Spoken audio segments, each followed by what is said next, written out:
unakuwa unaleta kwa msitu. Huwezi nipeleka kwa nyumba. Si ndio napanga mambo di. Napanga mambo nione vile kutakuwa.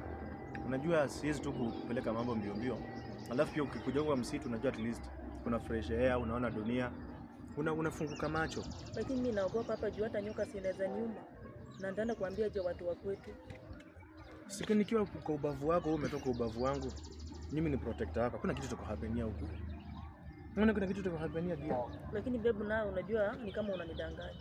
Kwa nini? Tumekaa na wewe miaka yote 5, hata sioni kama unanioa haki. Miaka 5 sasa unataka kuniita mimi bebu ni mtu wa siasa. Mimi ni politician unataka kusema miaka 5 sasa sijui ati ndio nikuja kutafuta kura. Si miaka 5 sasa at least sasa hata nikisema na kuwa umenisoma nimekusoma. At least tumesomana. Ushanijua tabia yangu, unajua kama nakasirikanga, sasa at least ushajua na kama nakulanga chakula kilo ngapi, ushajua unga nakulanga ugali kilo ngapi, na mimi nishajua kama unafurafuranga bila kama mandazi asubuhi bila kukosewa. Nishajua tabia. So at least tunasomana tabia. Si ati nakutumia ama nakutupa. Lakini mimi naona unanitumia vibaya. Kivipi sasa? Sisi tunataka kuona na vile umeshuka smart. Sijuzi nikutumia pesa ukashuka. Unanitumia vibaya juu hata kwa nyumba unipelekaje. Unaleta kwa msitu kila siku. Si kwa nyumba sasa bado ninataka nikupeleke official like president. Hata ile siku utaenda kwa nyumba yako utashangaa. Majirani watasema, leo umeleta moto. Hatujai kuona na mtu." Mimi nakanga kama mwanaume vajo. Lakini wako tu ndio siku yangu vaji. Lakini mimi nilikuwa naonelea tuende nyumbani kwanza. Siku nyingi nitaenda. Sasa pesa ndio sijapata bado. But nikipata do, lazima tuende. Nina marafiki wengi sana kama kina MC Atush, akina Mr. Dera, niko na wao. Watanileta huko.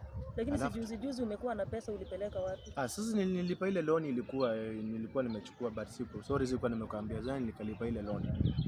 But najipanga na tena kwenye nitapeleka ng'ombe mzuri mnono na size yetu kama wewe mwenyewe. Lakini unajua mimi sasa sioni kama tutaendelea. Juu unajua sister yangu mkubwa, unajua alikuja akazaa nyumbani. Hata mimi sitaki sasa hiyo aibu pia inipate. Haitakupata, si unaona sijakuzalisha, nitakuzalishia ndani. Kwa ndoa ndio nikuzalisha. Na kama nishapeleka ng'ombe 12, mbuzi 12 na umbwa 12 baada ya kulinda.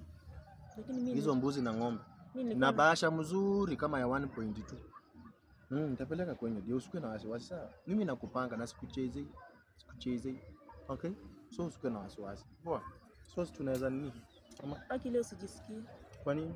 Leo sijisikii hapa kwa msitu. Yaani kila siku kwa msitu hapana, nataka unipeleke tu kwa nyumba. Ni sawa.